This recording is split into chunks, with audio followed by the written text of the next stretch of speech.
Today's episode of In the Trenches is brought to you by System 12 Guitar Method. Sign up today at ryanroxie.com.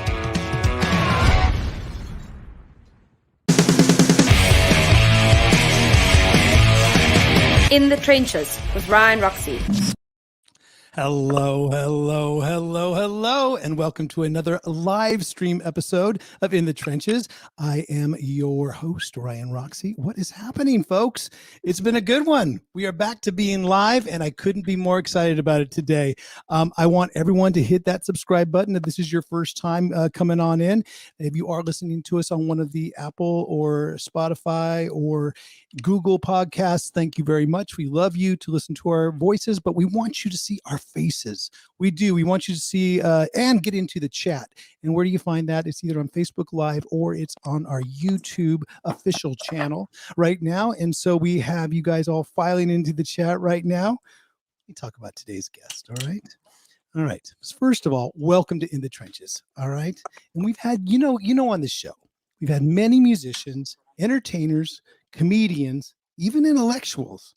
You've even had a metal god in the form of Rob Halford on the show, but rarely do we get to host royalty.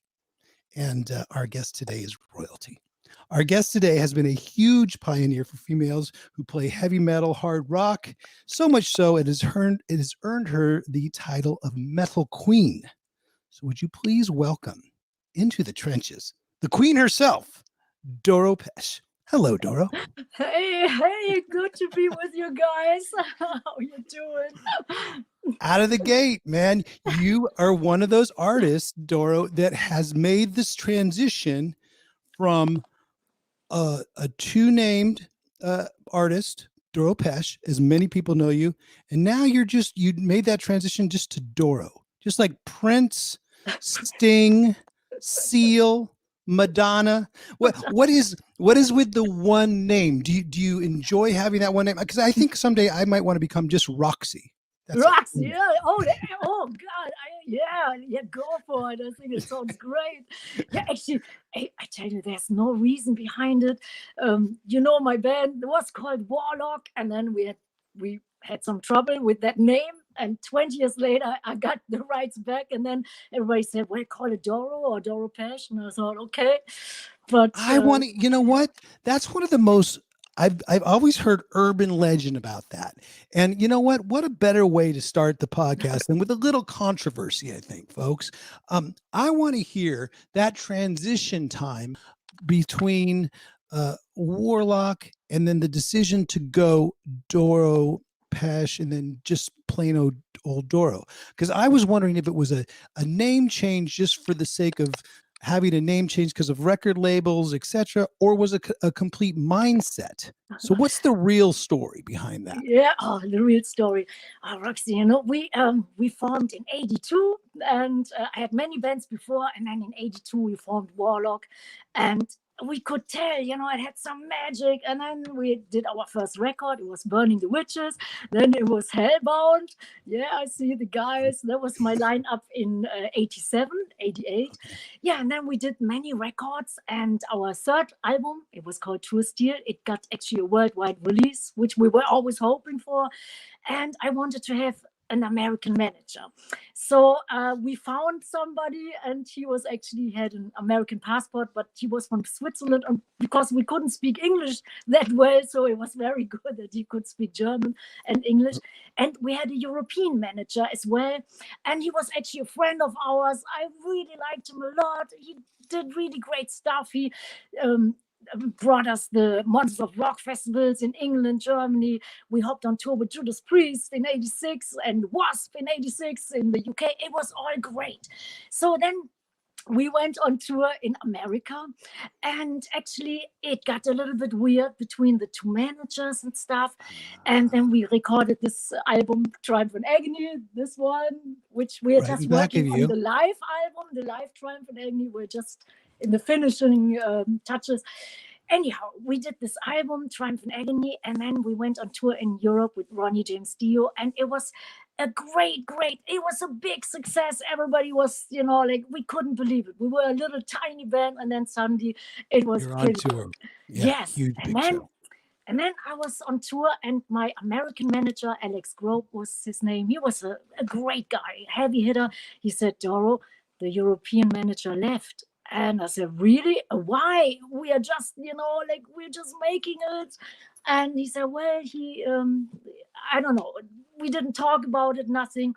And he moved to Turkey, which that was a place you couldn't find anybody in Turkey, and there was no internet, no cell phones. Yeah, and way we never before all that actually stuff. talked about it, and I was very sad because I thought he was a great guy. And then we did another album after the Triumph and Agony album. We did another one, and then suddenly we got letters of lawyers and stuff that we couldn't use the name Warlock anymore. Now, and I said, why no could you way. not use it? Was it? Did it come from the manager, from the manager that was in hiding in Turkey, or where did that come from? Actually, yeah, he had nothing to do with the name, but he claimed that it was his name. So we had to go to court, and I thought, it will be not serious. Of course, we will win our name back. Yeah. And then, us metal kids, like the guys with the long hair and the studs, and the manager was dressed in like tie and like a white suit, and somehow he looked really serious, incredible, and the judge gave him the name. And I started like screaming and stuff, and actually they had to remove me out of the courtroom. Yes, that was the first time that I was in court, and I was so fuming, and then I thought, okay, it doesn't matter. We use the name Warlock anyhow, we will do it, no problem. Yeah. But it was a problem. And then we had posters. The next record was in the making. That record was called Force Majeure, and it was a Warlock record. And then suddenly we couldn't use the name Warlock anymore. It got really serious. And then we talked. Let me see. I think you should have actually, because at that time in America, there was a show called The People's Court.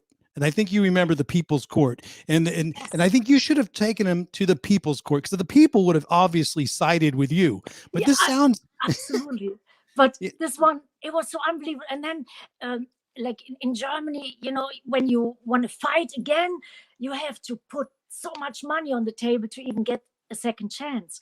Right. There was no money left, even though it was sinfully successful. But yeah, that old manager, he was the merchandiser, so he got all the money, which I didn't care about, but he wanted to use the name. And then we thought, okay, what shall we do? The record company didn't like the idea of having another band name. And then somebody said, hey, how about you call it Doro? And I thought, okay, I don't want that, but let's do it for one record. And the next record, we will have our name back. And that took 20 years. So it wasn't 1 or 2 years, 20 years later, I got the right. So you literally have the name Warlock back if you want to use it. But now because you've established Doro as such a force and such, it is a one name. Everyone knows when I say the name Doro, it's a household name amongst the metal community and amongst, it's everybody. And by the way, this story about this band, it harkens me. I can't believe I used the word harkens, Vic. Do you remember that? I used the word harkens. It harkens me back to a previous episode with Tracy Guns, where we talked about he's going through a name battle with his band. And right now there's 2 LA Guns going out. And I'm not sure, because I think it's the drummer and Tracy, and then there's a big controversy with that. So band names, folks, obviously you can learn your lesson from Doro. Band names are important to get that merch, or at least get the understanding. But then even if you don't, use your own name, because then you'll actually sell twice as much merch, because you can actually reform Warlock if you want now and sell t-shirts with there and still have Doro as well, right? The one we are just working on, the Triumph and Agony live album, I wanted to call it Doro Pesch of Warlock. And so there you have it. Yeah. There's probably some band right now in upper Cincinnati, Ohio going, I thought we were the only Warlock. Dang, and now we can't go up against this German metal queen. We can't have her go nuts again in court. I love it. You know what? After hearing that first story, Doro, I want to hear you tell me the Hansel and Gretel, because you're so good at telling stories. Thank you, Roxie. Well, you're a great guy to talk to. I always, I feel good when people are like, so positive and stuff, and that makes me talk even more. Your positive energy is so infectious. I mean, when we met, you came up, it was because we met because of one of your former band members, and who's one of my current band members, and everybody in the chat knows who I'm going to say, but we're talking about Tommy Henriksen. He was actually your first, he was a bassist for your band, being a guitarist for the Alice Cooper band and the Hollywood Vampires and a ton of other bands as well. But, you actually, I was introduced to you from Tommy, and Tommy is on a plane right now. He wanted to come on the show and say hello, but he's on a plane right now to the States, but he says he does send his big hug and his big, like, hello, Doro. Thank you, Roxie. Yes, say hi back. Yeah, man, Tommy is a great guy, very talented, and actually, he used to be our Warlock bass player in '87, '88, and man, he was great. He could sing really great too, and now I'm so happy that he's a guitar player and doing so much stuff. This is. Put that band pick up again, Vic, for people to see the 1987, 1988 lineup of Warlock. There you are. I love it. Oh, actually, I see this gentleman. He was from Metal Rendezvous, and I was the first girl on the cover of this magazine, Metal Rendezvous, and I see Tommy right next to him doing his signature, open mouth, showing you his back molars photo pose. I love it. And there's oh my God. The other Tommy Bowen, I'm still playing with Tommy Bowen as well. When we do American tours, and when we do sometimes we do Warlock shows, and then Tommy Bowen is with me, and he's still as energetic as in '87. I love it. So he's like, he's crazy. The thing that's great, you give all your band members so much praise and so much credit. You always let them have the spotlight. You remind me a lot of Alice Cooper in that way. You always let the band members be the band members because, your name's on the marquee, but you always let everybody else shine. And that's why I want to give the current lineup their credit as well, because it's been you, obviously, and Nick Douglas has been with you for years. Yes, Johnny since D. 1990. Yeah. Wow. For 31 years. Yeah. Johnny D has been with you for many, many years as well. Yes, he used to be the drummer in Britney Fox. He had long hair, and now he has this cool mohawk. Punk. I see it. And you also have Luca. I don't know if I could say it correctly, but I can tag him in Instagram pretty well because I did it all week. Yeah, he's Italian, very nice guy and sensational guitar player too. And another guitar player, Bas Maas. Yes. He's from the Netherlands. He used to be in the band After Forever. And their singer, Floor Jansen, she is now the singer in Nightwish. So we're all connected. This is so great. The metal community is always connected in one way or another. Absolutely. And I guess it's because of your huge success that you've had for so long that and because you're from Germany, that we didn't connect until maybe a bit later in the last few years with Alice Cooper and stuff like that. But I was always curious, do you play any instruments?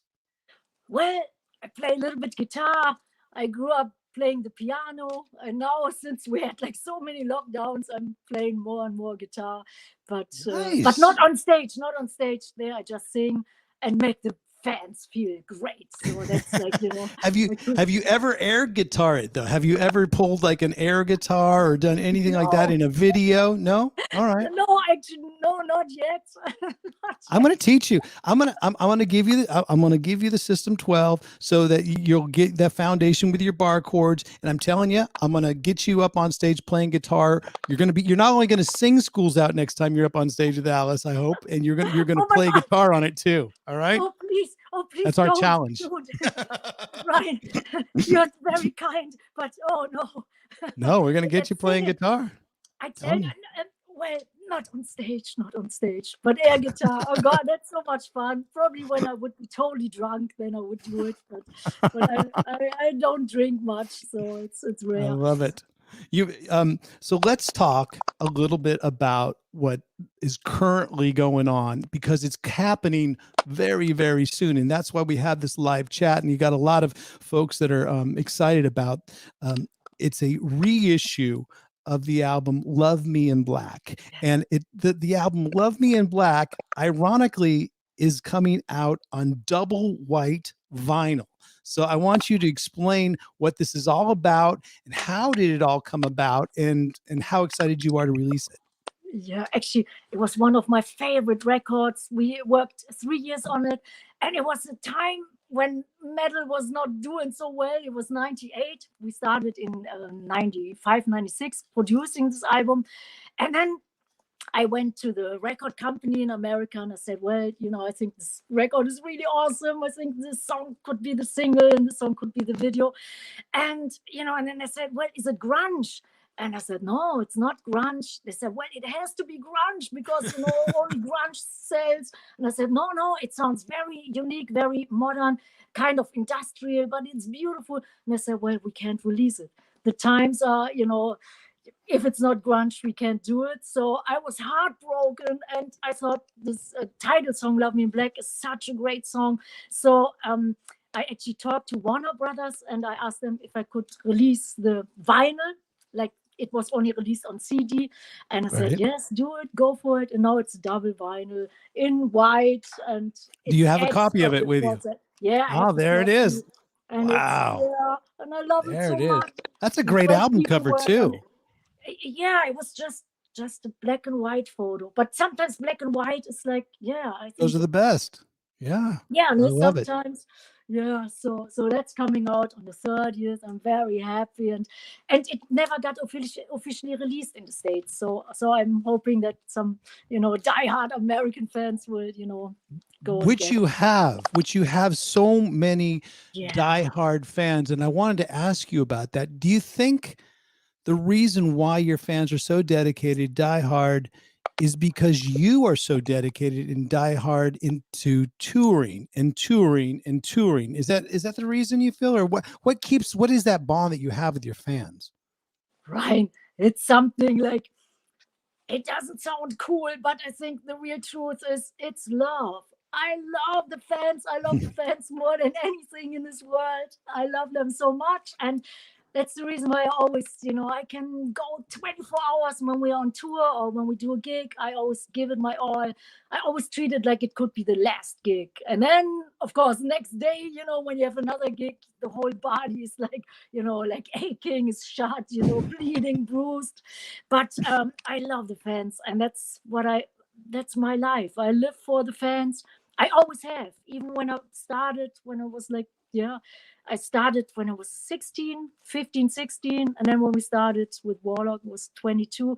But from the first show on, I felt the deep connection with the fans, the metalheads. I love metal.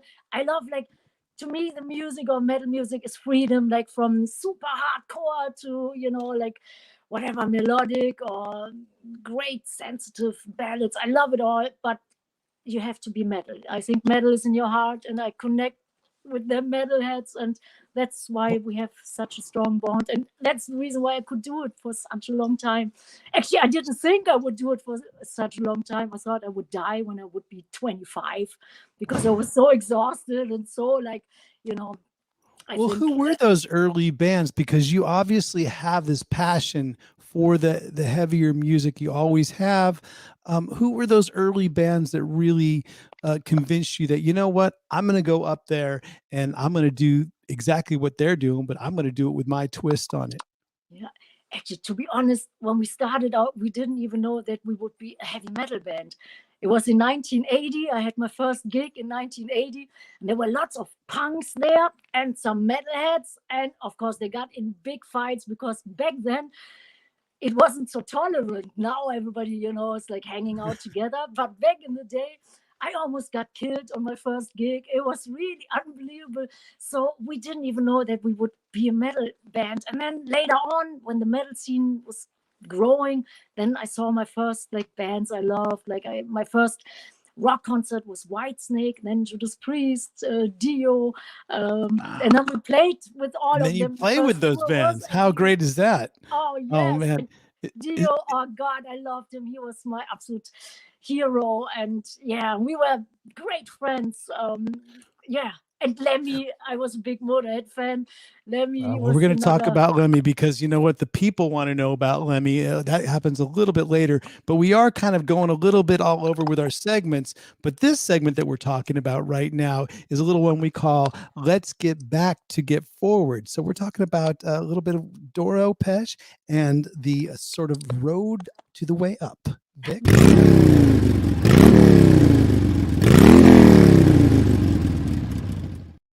Motorcycle sound right there. So let's go back to Get Forward. So when you were talking about those early influences, you're 16. Are we talking Dusseldorf? Is that? Yep, Düsseldorf. Okay. That's it's an all right city. Nothing, nothing big, but it's pretty good. And Hold they on. had lots of, great metal musicians. So actually there was a real scene there. I know Dusseldorf because of Doro Pesch, the metal queen, Doro, but I also know it because it's the home of the cuckoo clock. Am I correct? Oh, really? All right. I think, isn't that more in the Black Forest? Okay.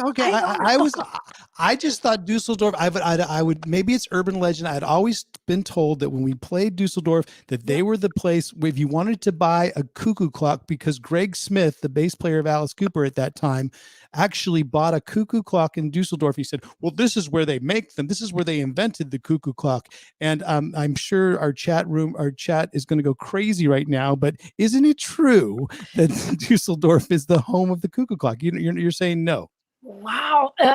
Ryan, I would say not really, but they have all these souvenir stores, all these things, they're all over now. And actually I thought it's more like the Black Forest, more the Stuttgart area. But you know what? It's Stuttgart. It's Stuttgart. You're right. It was Stuttgart. I got my German towns messed up. Okay, chat room, you go nuts on me. Go nuts in the comments. It's fine. I got Stuttgart and Dusseldorf messed up. Okay, there you go. So Dusseldorf is only known for Doro from now on. All right. But the early influences of Doro, it actually included my boss, including Alice Cooper. Yes.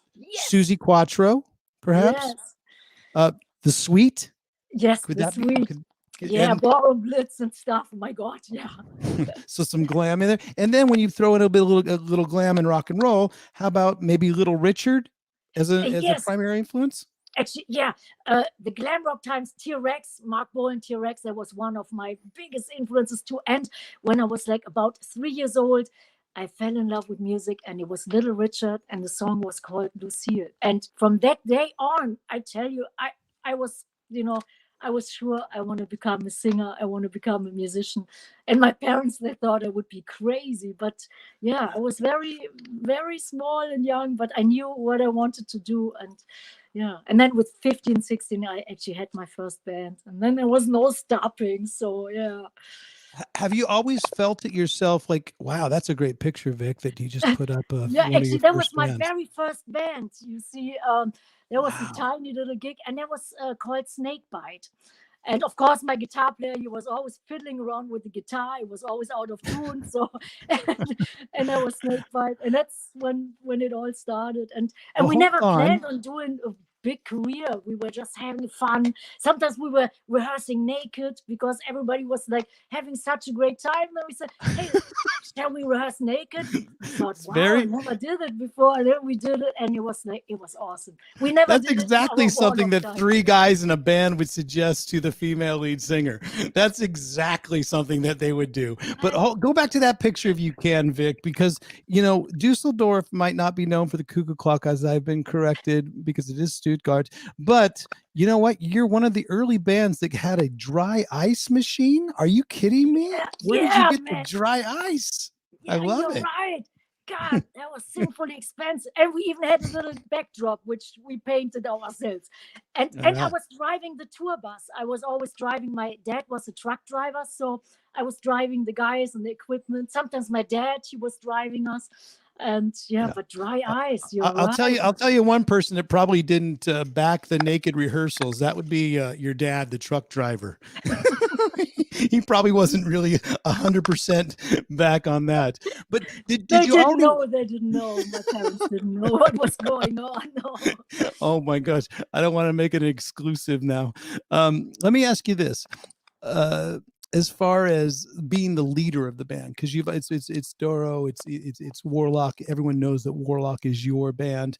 Do you treat it as something that you have to be the leader, or do you delegate a lot? How do you run a band? What is it like with you? Because obviously there's a lot of love with your band members. They've been around for many tours, and they come back and they stay around. And of course, Tommy loves you, as you know, to this day. So tell us about how it is running the band and running the organization. Yeah, Ryan, it's actually we all get along great. Everybody knows, what to do. They know their place. There's never any discussion. We just do what we love. Everybody is a pro, and we are great friends. And and we love to play with each other. We love to hang out. It's like it's more like a family thing. And when I pick the guys, they're from all over the world, so the shows actually is great. You do have an international band. You know what? At first it was all Germans, then all Americans, and now it's international, like Americans, Italian, Dutch guy, and I'm the only German left. That's okay. But then again, you're throwing all love, praise, and credit to so many different lineups, and you do that with a lot of your releases too, because one of the last releases that you had before this one, folks, that's coming out April 30th, which is Love Me in Black on double white vinyl, which you do have a copy of. You also put out a there it is. I want to show that album cover. It looks crazy. It looks, I love the logo as well, but you also had a box set that you recently put out called Magic Diamonds. And what was that about? And is that still available right now, or was that limited version? Or do you have that? It is. That's the one. That's the one. Actually, when we had this lockdown happening, I thought, okay, I want to do a best of record, and I got so many rights back from my previous records, like many record companies. They're not actually anymore existing, so I got so many records back, and I thought, I want to form my own label. And I did. Smart business. That's good business. That's good business. Yeah, I didn't know that it would be so important, but now, since we can't go on tour and since we can't play live, so that was really what I did, like doing records. And at first I thought the Magic Diamonds should be a best of, like maybe 15 songs or maybe 20 songs. And then I picked 25, then 35, then 45, and now it's 56 songs, and they're the best songs, which I think, there's still some songs left, but 56 of my favorite songs. And some of them are really nice live versions. Some of them are re-recordings. Some of them the real originals. And it came out in November. And and it made the top 10. It made the top 10 in Europe, in Germany. So with all these other pop. And all this happened during the pandemic, when a lot of stuff was tough. There's no doubt that was tough. But you being the trailblazer that you are, you being sort of the pioneer I mentioned in the intro that you are of rock, you took the live show and you still made it happen during the pandemic, because you were one of the first artists that I can think of that played a drive-in theater or just a show that was a stage with a bunch of cars, which kind of, if you think about it, if you think about the All We Are video, does that have a Yes. little bit of foreshadowing for playing in front of parked cars? Or and Totally. how did that whole work out? And who thought of, okay, I'm going to play shows even during this pandemic, even during this shutdown? Yeah, actually, my last show was last year, the last official show. It was actually a show with Saxon. I love Saxon, the traditional metal. And they had their 40-year anniversary. So we played on their 40-year anniversary. And then 1 week later, we were thinking we would do like a European tour, then 2 times touring in the US, then South America tour, all these festivals. So my calendar was filled just as well, Doro. Yep. I know, I feel your pain right there. Well, that's a great shot of that. Wow. That's Wacken. That's my favorite festival, Wacken in Germany, which is awesome. Like great heavy metal festival. If you guys want to take a trip to Germany, Wacken is definitely worth it. But anyhow, Wacken. So we couldn't tour, didn't play any festivals. And then somebody said, hey, would you like to do like a drive-in show? It was a big outside cinema. And I thought, yeah, it's better than doing nothing. So why not? And then we did it and it was so much fun. And actually, I did a couple of drive-in shows. Some of them, they were very strict. I couldn't jump off stage and go into the audience. I had to be on stage, and sometimes people couldn't leave their cars. But the first show, I actually was allowed to jump down, have like a lot of distance, but then, sing together with the guys, with the fans. And actually we played some little silly games because I couldn't hear them so good. So I said, okay, let me see your blinkers. Yeah, honk the horns. And yes, then, when we did a headbanging song, like for example, Touch of Evil or Earthquake or Rock, then people were shaking their cars. They were almost flying. It was so unbelievable. And it sounds more dangerous than a regular Doro show. Yeah. Dangerous, more dangerous than the wall of death or, like stage diving. But it was great. It was really fun. I know many people said, well, I would never go, to watch a show in a car, but I tell you, if there's nothing else you can do, it's great. Yeah, there was. Oh, that's a great shot of you playing in front of your fans. I mean, this must be a German show because I see a Volkswagen bug right in front. And did you see all black cars? Usually you see only the black T-shirts with the fans in the first 10 rows. Only black cars. It was funny. That's Doro Pesch because Doro has always worn black leather. Doro always wears black gloves, but Doro has always had blonde hair. Huh? Oh, have you ever dyed your hair? Have you ever gone brunette? Have you ever gone all brunette? Oh wow, there's an early shot of you. I dyed it a little bit black underneath sometimes. And actually, when we did the Love Me in Black album, I don't know who it was, but it became a real problem. Somebody said, okay, if you want to call your record Love Me in Black, then you have to cut off your hair and dye it black. And I said, what? You cut it off like this? And they said, yes. And then it was a real thing. And I said, no, I don't want to do it. And then they didn't release the record. And I'm so glad that I didn't cut my hair. No, that's like you're going to lose it the same way you lost it when the Warlock manager tried to take the name down in that courtroom. I can't believe that it. was hard enough. Yeah, exactly.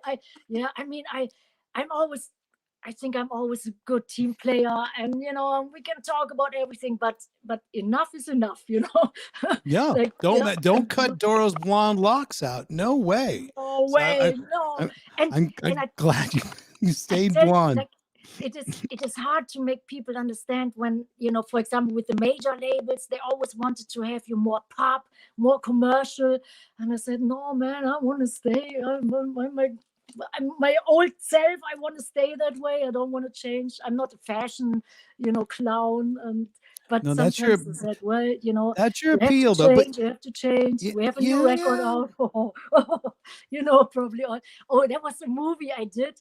It was called Anuk, The Path of the Warrior, and I did 3 movies and I wrote. Isn't there a new one coming up? You did music. I think there's a new one. Is there the Path of the Warrior Part 2? Is that coming out soon or when? Yes, actually, all the cinemas, they're closed, so we wanted to have it out half a year ago, but yeah, it's coming out soon. When everything is going back to normal, then it will come out. And I was a little warrior, like, and I was so much. It was so much fun to do this movie.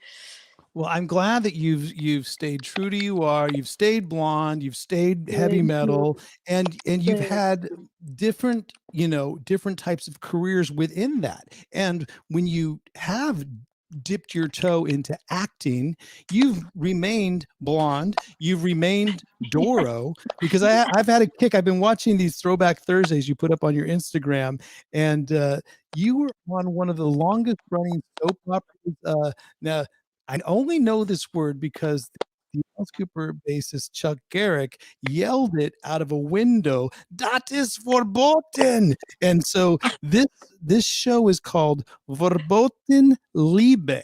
Am I right? And does that means Perfect. forbidden love? And you were on this soap opera, and can you tell us how that all happened, and where did it fall in line during your progressive career that's going on and on and on? Yeah, right. Thank you so much for your kind words. The whole show, I want to tell you, thank you so much for being so kind to me. Actually, yeah, I wanted to. They asked me if I would deliver a song for this Forbidden Love. And I thought, yeah, we just had this live album out, and and then I said, well, would you like to be in this soap opera? And I thought, well, I never did it. That was actually before I did these Anuk movies, and I thought, well, but I just want to play myself. And I said, no problem. And I said, well, can you drive a Ferrari? And I said, yeah, sure, because like growing up in a truck, you can pretty much drive anything, like trucks and beautiful cars. So yeah, so I was in this episode, and all the guys, they were like so, they were very young, they weren't metalheads, and then I hope that they're now metalheads, but it was fun. And, well, if you want to go on and check out some of those clips, Doro puts them up on her Instagram, and we're going to get to all your socials in just a little bit. But I think right now is a good time to take a quick little commercial break with us, because there's a lot of people that have been asking about this contest that we're running, where we're actually giving away a Hughes and Kettner amplifier, which is a German company. So this is a full-on German program today. Oh my God. So Vic, if you want to run that commercial right now, and we will be right back within the trench. Hello, folks. Ryan Roxie here, hanging out at the Hughes and Kettner studios. Well, it's time to give away this 25-watt Hughes and Kettner Spirit of Metal amplifier, signed by me. What do you got to do to take this home? Well, just follow and subscribe, and in the comments below, leave your name or a buddy's name that you think would get the most out of this amplifier. And you know what? With a little bit of luck, that name will be called when we do the final drawing. Enjoy the giveaway and enjoy the ride.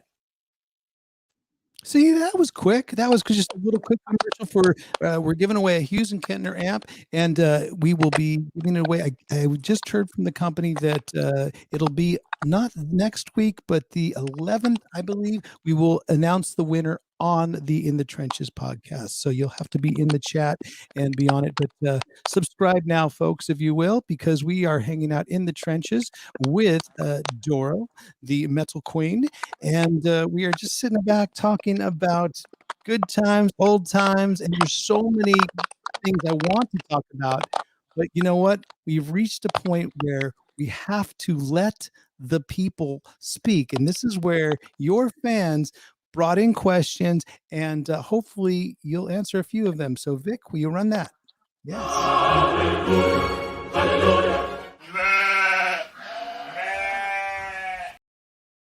So, like I told you, there's been some fans that have been very eager to ask you some questions, and I'm sort of their voice in this. Our first question comes from @Kinga @Anna. And this is, what qualities besides music skills make someone a great musician? Oh, definitely you have to want it. You have to really want it bad, and you have to be always like great attitude, no matter what, because sometimes things go wrong. You always have to be like a good one, a good team player, uplifting. there are many things you can be like, like happy about. And sometimes there are things, you just have to, you have to live with. And always like, try to make everybody like feel good, feel comfortable when you're around, and give it your all. Give it 110% every day, on every show, every recording, every rehearsal. I think always just be there and be a good person, and and know that it's like all for the fans. So the fans, that's why you do it. The fans are like the people, who make your life like great, that you can travel and record and have a tour bus. So you should give back, like, or actually you should give first, and then maybe you get something back. And if you don't get anything back, that's cool too. But yeah, have a good attitude, overall. I think you exemplify that for sure. There's no doubt. And that goes without saying. Your attitude right there just explained it all. And anyone that wants to know how to make it in the music business, just rewind what she just said, because it really, and show up on time. Show up on time. And show up on time prepared. That's true. That's true. But the thing is, when you said, something goes wrong, something always goes wrong in a show, but it's the way you handle it, right? Mm-hmm. It's the way that you, and you handle things great. I saw it firsthand. When we jammed together, we had some weird things like that happened sound wise for the first verse, and then everything worked out great, and everybody loved it, and it was great. So right, actually, it was my only day off. I was on tour for so many months. It was my only day off, and then Tommy Hendrickson, he called me, said, "Hey, Alice Cooper's in town. You want to come and say hi?" And I said, "I'm so exhausted. I'm so tired." And tomorrow, the next show was like, I had to go somewhere to continue the tour. And I said, "Tommy, I can't." And then he called back again. He said, "Doro, we would all love to see you." And I said, let's see. And then he called back. He said, "Hey, you can sing a song." And I said, "Oh, no, I just want to go backstage, say hi." And then not going to get away that easy. No way. And the microphone was right there on stage. The road crew said, "Okay, you will take this microphone, you will sing then." And I said, "Oh no." But it was great. It was great fun playing with you and Tommy and Nita and Alice Cooper. Next time. Wow, yeah. My hero. Next time you're playing guitar and singing, okay? Just so I just want to emphasize that. All right. Let's move on to another question. At Bain Cher Rochelle asks, "Are you doing virtual concerts?" Yes, actually, we did. We did them. Some of them were for free, and we did it. Yeah, like I think, 3-4 times. Do you have any plans to do more? Yeah. I guess the question is, we are hoping that we can go, like, play live again, like, maybe June, July, or festivals. So maybe we do another virtual thing if nothing will happen. But I'm planning for the live stuff, and I'm always working out every day, going jogging, doing everything to be in good shape, that when we can do it, we're ready. I love it. Well, okay. So our next question is sort of a couple people asked the same sort of version. So I kind of put it into one question. At Chris Windry and at Vampires Rocks asked what it was like working with Tommy Hendrickson. Is there any funny stories that you might have? Because if you don't have Tommy, one, I do. Yeah. You do. Oh man, yeah. Tommy is just the funniest guy. He's like, when he laughs, actually, his whole face always lights up, and then everybody is like, like, he lights up the room. And he was very, very kind, a great singer.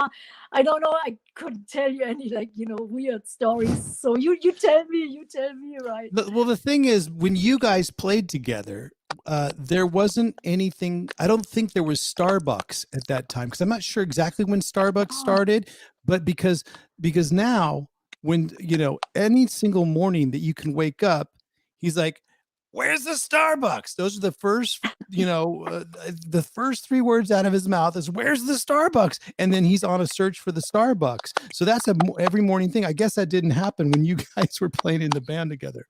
So everything that comes out of his mouth is funny. Starbucks. And I tell you, sometimes we toured somewhere, there was nothing to eat, nothing to drink, and just it was hard. Like in the 80s, 90s, you were depending on catering, but sometimes there was no catering. So I'm sure, you would have like, wow, no Starbucks back then in the day, no. I'm curious because you do actually give it 110% every single show. How do you take care of that voice when you're on the road? Do you have any tips for people that might, that might want some tips, singing tips? Because I do. Yeah. Oh, Ryan, I just do it. I don't even warm up. Usually I talk to the You fans are Alice before the Cooper. show, Wait then a I hop second. on stage after 2.5 hours. I talk some more when the fans are like, hanging out around our tour bus. So I don't do anything special. I think sleep is pretty good. Sometimes I put some oil on, like that it's all nice and lubricated. But actually, I don't do anything special. And just like when I see a fan, then before everybody says, "Oh, probably she has canceled the show. She's so sick." I'm always sick on tour. I'm always sick as a dog. But then when I see the fans, everything comes back, and I can sing Everything's better. even 10 times better than a normal show Wow. if I wouldn't be sick. So I can Mm. overcompensate. But but I can love it. only do it as long as I do a tour.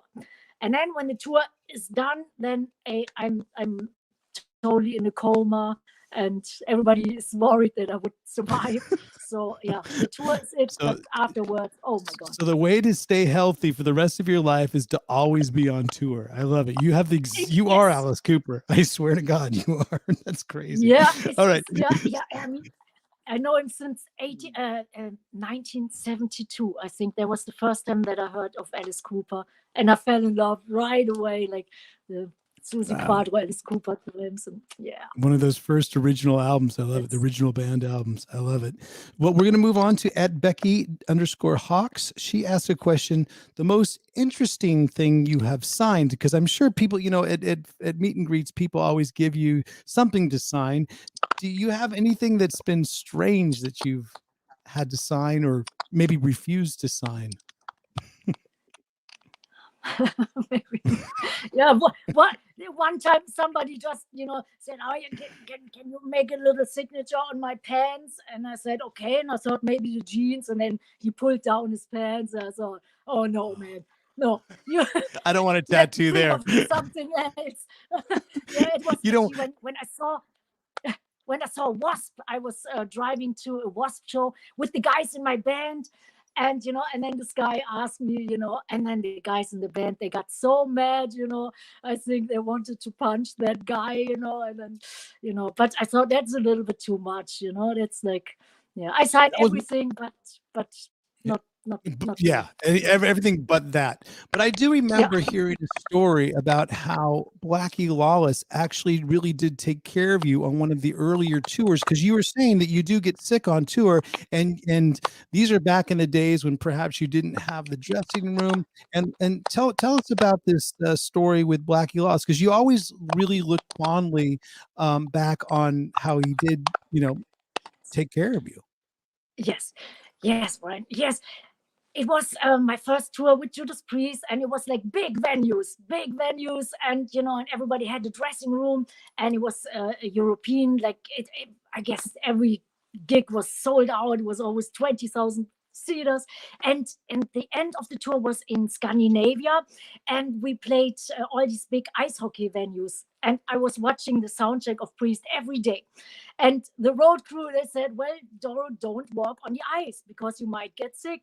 And I said, no, I'm strong as steel. I will not get sick. So I was watching the sound check, hanging out. My feet were ice cold. I must say, I felt it's rough, but the tour was awesome. They treated us so great. And then one day later, we started the tour in the UK with W.A.S.P, and I was sick as a dog. I probably had pneumonia. And I was sitting on a staircase. It was like a club tour, which was great. But in the UK, the clubs, they're sometimes, it's really cold. Really It's cold. dirty. It's cold in the UK. Yeah. Oh, yeah. There's no bathroom. There's maybe one dressing room. So I was sitting on the staircase, like shaking. I had a fever. I was like, I thought, oh man, how can I do this tour? And then somebody walked up the stairs, and it was Blackie Lawless. And he looked at me, he said, "Are you the singer of Warlock? Are you Doro?" And I said, "Yeah." He said, "You look really sick." I said, Blackie, yeah, I feel like I'm dying. He said, wait a minute. Then he said, well, come with me. And they had one dressing room, and the band members, they were so nice. Blackie said, hey, you know what? You guys just hang out here, on the stairs and let Doro have a room for a couple of hours of rest. So I laid down on the couch, and then Blackie said, I give you some magic potions for the voice, some fresh fruit juice and fruits, which that was unheard of in the 80s. And then, he gave me all that stuff, and he said, you know what? Rest, lay down. I'll wake you up when it's time for you to get ready. And he did. And after these maybe 4 or 5 hours, I felt like $1,000,000. I never, ever will forget that Blackie did it. And the tour was great. And I was instantly healed because somebody was so nice and went out of his way to help me out. So, yeah. It was awesome. That's a very endearing story about a bass player. Because at that point, because I think that Blackie now plays guitar. I know he's a Raiders fan, a football fan like I am. I'm a big Raiders fan. I think I even saw you in a Raiders jersey in one of those pics that Vic, our producer, put up. But yeah, I want to move from that question of that bass player, Blackie, being very cool, because you've had these amazing relationships, friendships, kinships, if you will, with all these band members that you grew up listening to and then ended up getting to play with, actually record with. You're the queen of not just metal, you're the queen of duets. But at Crystal Ball _PG ask a question, do you have a good Lemmy story? Because Lemmy is another one of those bass players that you guys just had a cool bond together. Yeah. Totally. Well, actually, there are so many stories. Oh God, I don't even know where to start. But actually, I probably, I start. We did record in 2000 in LA, and Bob Kulick, he was actually the producer and he was the guitar player. And actually, we had 2-3 weeks. We were hanging out together in the studio. And Lemmy, he was so cool, and we were always talking and stuff. And then our studio session was sometimes over by 2, 3, 4 o'clock in the morning. And I said, "Hey, Lemmy, shall I drive you home?" And he said, "No, Doro, just drive." So sometimes we're driving all night. I said, "Where do you want to go?" He said, "Just drive." And then he was singing and playing me all kinds of CDs he liked. And then sometimes, we thought maybe we should lay down for an hour before we go back into the studio. So I went back to his place. He had the place nice off of that little apartment that's across from the Rainbow. Yes, right down on Doheny. Oh, I love it. Okay, so you went to that famous apartment, the famous small rent controlled apartment. Yeah, and then Lemmy said, "Okay, you can sleep a couple of hours." And I thought, it's not right if it gets weird, because I loved him so much and he was so, he was such an important person to me. So I slept in my boots, in my biker boots, in my leather jacket, and in my pants. Always kept it straight. Kept it straight. I love it. And, and then Lemmy, he looked at me and he said, "Okay, sleep well." He said, "What are you doing?" I said, "No, I always sleep like that." And he said, "Are you sure?" He said, "You German girls are really weird." He said, "Well, I will not do anything to you." I said, "No, I don't. I always sleep in my leather jacket and my boots." He said, "Okay, I believe you." And then, he laid down. Actually, he never slept. He was always reading. And then I woke up in the morning and I said, "Lemmy, I'm so hungry, man. I'm so hungry. I need to eat something before we go back to the studio." He said, "Yeah, I have some veggies there for you." And I said, "Oh, really? Lemmy and vegetable?" I couldn't believe it. He said, "Yeah, just go into the kitchen." And then there was it was probably from the last UK tour. There was a big, bag of chips. And I looked into the chips. They were green, of course, full of mold. Oof. And I said, "Lemmy, man, that's not veggies." He said, "No, it's healthy." And I thought, just because it's green doesn't mean it's a vegetable, Lemmy. All right. Well, but the so very awesome, cool.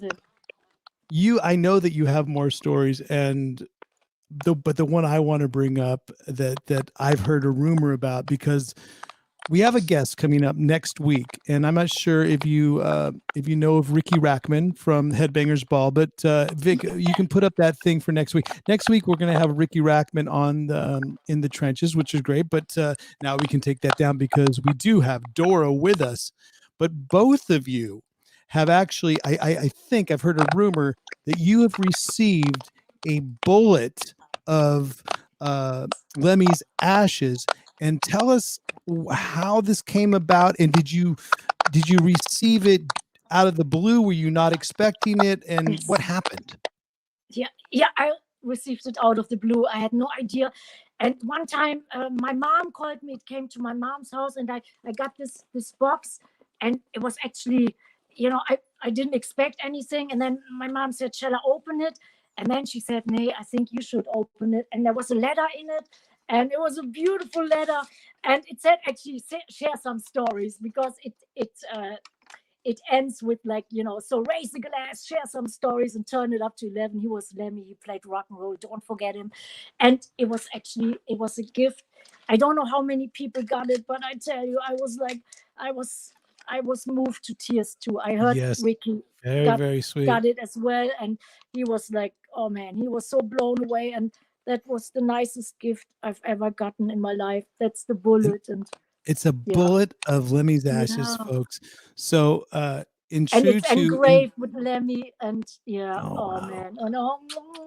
Man, in true form, we are raising a toast. I am at least raising a toast, as I always do almost every Tuesday, and we are telling some great stories, because we do have Doro, Metal Queen Doro Pesch, with us on In the Trenches, and yeah, that's great in itself. So I'm going to go back to one question, because I think this is a very sweet question that at I Am November asked for you. What do you do to keep yourself so gorgeous? Oh my God! Well, I'm just my good old self. There's nothing I do. There's not. I work out a lot. I love sports. I love martial arts. I love it rough. I love to, to do training, to fight. You like martial arts? What kind of martial arts do you follow?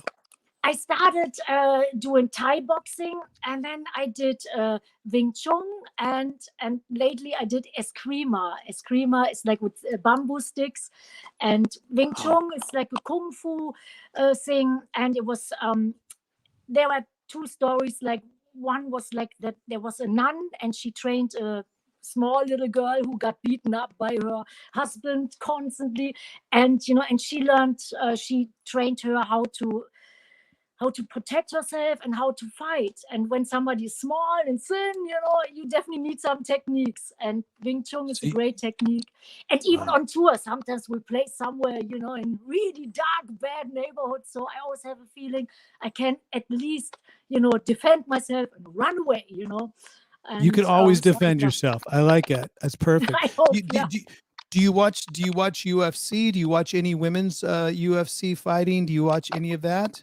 Sometimes, okay. And I always had a big honor of like writing the anthems for some female boxers. There's a great friend of mine. I don't know if you guys know her. Her name is Regina Halmich, and she was 13 years undisputed world champion. And you and wrote she's her now themes? not active anymore. But yeah, I wrote all the walk-in anthems, and it was so great. I love doing it. I love doing sports anthems as well. And I think the medal gives you the power, to know what? to always, I'm going to suggest that you write the walk-on and the new theme for Thug Rose, because I just saw Thug Rose fight over the weekend, and I don't know if you've heard about Thug Rose Yamagawas. Yes.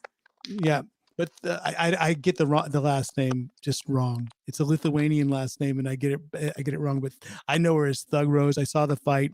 You could ask my wife. I was watching these YouTube replays all weekend long, and it was just such a great event. So yeah, so good to know that you're into self-defense. You're into martial arts. You're into defending yourself. Don't mess with Doro, guys. Never again. And don't ask her to sign anything that she doesn't want to sign, because she could take care of that as well. So So I mentioned earlier, Doro, that you are sort of the not just the metal queen, but you're the queen of duets, and you've done some amazing duets. So this question comes from at Robert Tobiam. Favorite duet in a dream collaboration. So first of all, maybe bring us up to speed with the duets that you've done over the years, and then which one do you think would be your sort of dream duet? Yeah, actually, yeah, I did many duets, which it was always awesome. The last duet I did was actually with Johann Heck of Amon Amarth. I'm a big Amon Amarth fan, and we did two Up here songs from together. Sweden. Yeah. Yeah, from Sweden. Yeah, one of their album Joms Viking of Amon Amarth, and then and one of my last album Forever Warriors Forever United. That was this double album, and Udo Dirk Schneider, there was another duet partner. Pete Udo from Steele, Accept. Pete Steele, that was great. We did a song called You also did one with Descend. Twisted Sister, right? Dee Snider, or Twisted Sister, and of course Lemmy. You and Lemmy did a duet as well, right? Yes, yeah, we did 3 songs. Like the last one was called "It Still Hurts," and 2 of them, Lemmy wrote this beautiful acoustic guitar song "Alone Again," and then "Love Me Forever." That was one of my favorite Motorhead songs. Of course, I love Ace of Spades and all the heavy stuff, but "Love Me Forever" was always my favorite. So I asked him if we can do it as well. So 3 duets with Lemmy, and 1 duet I wanted to do, and we were actually talking about it, actually almost working on it. It was with Ronnie James Dio. We did so many gigs together and toured together, and we always want to do something, and then that never happened. And I would have. So that might be your dream. That might be your dream duet that we could make happen at some point. Oh man. Well, you know what? Up in the rock and roll heaven someday, there will be a dream duet for all of us, I guess. You know. But I want to do many more duets. I want to do many more records, maybe with Rob Halford or or Alice Cooper or David Coverdale, Bruce Dickinson, all these great guys, or the Rammstein group too. Yeah, whatever. I love whatever it. You just put out a list of there they are. Folks, you're getting called out. Rob Halford, who we've had in the trenches, Alice Cooper, who's been on here as well. You're all getting called out, and you said Rammstein as well. Anybody else? Maybe someone that's already in the organization. There's someone that's maybe sitting here in a hat and some glasses. I don't know. I sing a little. I dance a little.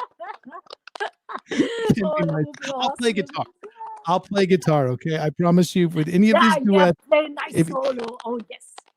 If you need a guitarist, you got it. So our last question of Let the People Speak is from our actual producer, Vic Chalfant, and he says, he's a big photography guy. And of course, as we put up, we talked about earlier, your newest double white vinyl album, Love Me in Black, which showed the folks that, there it is right there. He's into album covers. So he wants, can you share the story behind some of your amazing album covers? Now, who comes up with the concepts, and is it usually come from your brainchild, or what's up? Yeah, actually, I was a graphic artist before I started my first band. I love all this graphic stuff. I love these fantasy paintings. I was a big fan of Boris Vallejo. The one right behind you. Yeah, actually, that one, I didn't know him before, and I always love him. His name is Jeffrey Gillespie, and he was doing the Triumph and Agony. That was the first one he did, and that's Jeffrey Gillespie's work. And I always used him. I think he did so great. And yeah, we're working on another artwork. And I love great paintings. I think it's so metal. So, there's the original. Yeah, Jeffrey, he's my favorite painter. I love him. And this one was a nice DVD. And I think he always, it is always so deep. It is so classy. That was the last album, Forever Warriors, Forever United. It was actually a double album with 26 songs on. And and he always hit the nail on the head when I tell him a little bit about what the record or the songs are all about. Sometimes I send him a demo. then he just paints what he feels, and it's always dead on, and I love it. And the first time that I saw this album cover, I couldn't believe it. And yeah, and ever since I love him. And sometimes when I do a record, for example, the Love Me in Black, when I feel it's more a different sound, then sometimes it calls for a picture or a black and white shot, and then I do photo sessions with my favorite photographers. And yeah, that was Philip Dixon. Like this. That was a great photographer, no makeup, which at first I thought, no, I don't want to do it without makeup. And then everybody said, you have to, it's different. And I thought, and wet hair, but it was in Zuma Beach, and that's another photographer from the Netherlands, Tim Tronco. And yeah, but I like doing photo sessions when the guy is cool or the girl, whatever. It's either high fashion or high artwork. I love it. Yeah, it looks great. And I see that I noticed the one behind you, directly behind your left shoulder. Is that like sort of a cardboard cutout of you? In your what is that? Is that Doro when if she has to do a meet and greet and is not feeling so well, they just take a picture there? Yeah, actually, right next to Lemmy. That's where I belong. Actually, yeah, it was just like for promotion, and then we sent it to some record stores, which I'm so happy that there are still some record stores left. So yeah, we just sent it out to some record stores, and some diehard fans, of course, they wanted to have it for their collection. Yeah, it was a record called Für immer. And yeah. Sometimes you always have to think of some gimmicks. And actually, now we're just planning on doing this Warlock guy, like this dude and me, and a little figurine for the Triumph and Agony Live album. And and some you got a lot of tricks up your sleeve, Doro. I think there's a lot more releases coming out on that Doro label of yours, and I think it's very, very smart. Dude, yes, you do. Fans, they need some good stuff, I'm pleasing right now this company called Unchained, and this is what I'm wearing these guys right now. And you know what? I don't normally do commercials in between while I'm doing an interview, but these guys gave me this necklace right now because I see you have a lot of cool necklaces on. And this is our buddy Johnny Griparik from the old Snake Pit, and he has a new company called Unchained. And if you can see that, that's courage, community, and compassion. That's what those 3 rings are for. So there you go. And you have some cool ones on too. You have what's the guitar pick say? Actually, it says Doro. This is our own collection, so I don't want to sell you guys all my merch, but I love it. It's like, and you can have it in silver and in steel, and and all that, and that's all from the fans. I have everything from the fans. Everything I wear is always from the fans. It's from Peru. That's a great guy in America. He gave me that bracelet. Me too. I love it. There you go. The only thing that's not from the fans are my reader glasses. These I have to buy myself, Okay. Yeah, but usually the fans, they do the coolest stuff. And and even that jacket, I just want to, this is my friend in Australia. She has a band, and it's called Matterhorn, and she made me that jacket, and I guess she was working hundreds of hours on it, and it's not real leather. I always wear fake leather because I don't want to hurt the animals, but I love it. So yeah. And you're wearing it now. You're wearing it in this interview, and you wear it if you went to Lemmy's apartment and had to go to sleep. So those are the 2 places you'd wear it. That leather jacket. I love it.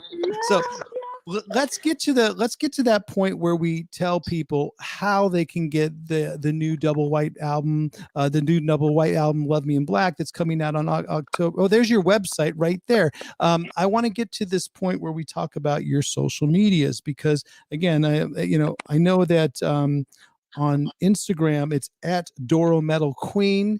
And for those people that are listening to us on the audio podcast, Doro, do you want to go through your social medias and tell people how to get in touch with you? Oh, thank you for letting me do that. Usually, I always feel weird promoting myself, but no, do it. It's Instagram. I never thought I would do it, but I enjoy doing it. And then the fans, they can their comments. That sometimes makes me feel so good. Yeah, and it's Doro Pesch Official is our international Facebook, and Doro Official. That's another. I think that's our Twitter thing. Yeah, and Patreon. That's what I'm doing lately, and that's something for diehard fans. I love that, and they get some T-shirts or like meet and greets, or or Zoom calls, or I write them a letter, or old history autograph cards, and always some nice gifts. And I always do some videos like where I talk about special stories which I didn't tell anybody in any magazine yet. You've shared a lot of stories with us today. You've shared a lot of stories with us today. I love it. And you know what? I've been listening. I've been like, sort of eyeing the comments that have coming in on the live chat during this whole episode, and I have to agree with them. The energy and the positivity that you're bringing to the show. There's only one other guest that has brought it at such a high level, and they're saying that Michael Monroe. I'm not sure if you know Michael Monroe from. Yeah, we played together many times on festivals, and I always watch him live, and he is awesome. He's awesome on stage and backstage. He's always like utmost, like his energy is He's infectious. cool. And he's great.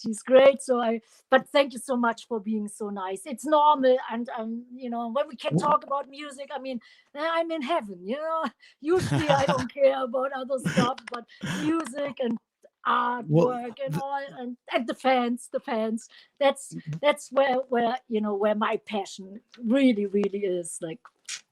Well, the new release is coming out on April 30th, so people will have to check that out for sure. Can you imagine, folks, if I had both, if I had you back, Doro, and we brought on Michael Monroe, we might actually break the internet. I think we're going to have to do that really? At one point. Oh God, he would be jumping up and down. I know, he always on stage, he's I was sometimes a guest on the Motorhead show, and sometimes Mike Monroe was a guest on the Motorhead show, and he was climbing up the light truss, and and wow, and he's awesome. That inspires me, I must say. Maybe a duet in the future. Yes, and if you guys have a duet in the future, I'm playing that guitar for sure, Doro. Yes. So, super. And I saw it all in the comments. Thank you so much, guys and girls, for these nice comments. But this would be a nice idea, something unexpected, but yeah. Well, I am going to, because you've given us a lot of inspiration, a lot of energy today. I don't know if you have a sort of a life quote or a word to live by that you can pass on to us, that you sort of a personal credo that you give. But if you do, share it with us and let us know how you feel, might inspire us, how you live your life. Do you have one of those? Yes, actually, many. I'm a big fan, for example, of Tony Robbins. He's like a motivational coach, and I love him. And if I'm down, I always listen to his tapes, or I go on YouTube, or I have his books. But I think there's one saying he says, the secret of living is giving. And I would say, it is Tony's quote, but I would say that's so true. The secret of living is giving. Give it your all for other people. And that's probably why you're here for, to just you really do good. And and use your talent, whatever you have, find your path, and then do what is right, That's do perfect. what is good, and never give up, and always go 110% with whatever you do. I love it. Well, Doro, you've given it your all today with us. It's felt like a show. I have felt like I've gone through it. I would love to have you back at some point where we can talk even more stuff and more new releases when they come out, and just basically just have another great conversation. So I know that hang out for just 1 second, Doro, while I say goodbye to everyone that's been into the chat and just been listening to us the whole time. We really appreciate it over here at In the Trenches. I know Doro appreciates her fans more than anything, as well as we do. So make sure you hit that subscribe button, and you follow all of Doro's social media platforms, whichever ones that you choose. So, folks, I know next week, I mentioned it earlier before, but Ricky Rackman will be our guest on the next In the Trenches, so you'll have to check that out. And if you want to check out any of our older episodes, but you know what? My advice to you would be to go check this one out again, because there's so many great nuggets of inspiration and energy and positivity that Doro gave us today. Thank you again, Doro, for being on. Thank you so much, Ryan. You are absolutely great to me. I appreciate it. And thank you, all the fans, metalheads, guys and girls. Thank you for having me on the show. And have fun with Ricky. I hosted the Headbangers Ball in Europe sometimes. And I was one time on his show, and I missed Headbangers Ball, and I know it's back. So I'm very excited. Awesome, Doro. Well, we'll see you again for sure. And everybody else, we'll see you next week, or I'll probably throughout the week with our team and everybody that's posting it out. Thank you, Federica. Thank you very much, Scotty. Thank you very much, Robbie. Thank you very much, Dave. And of course, thank you, Vic. I'm Ryan Roxie. Until next time, folks, enjoy the ride. Thanks, Doro. Thank you.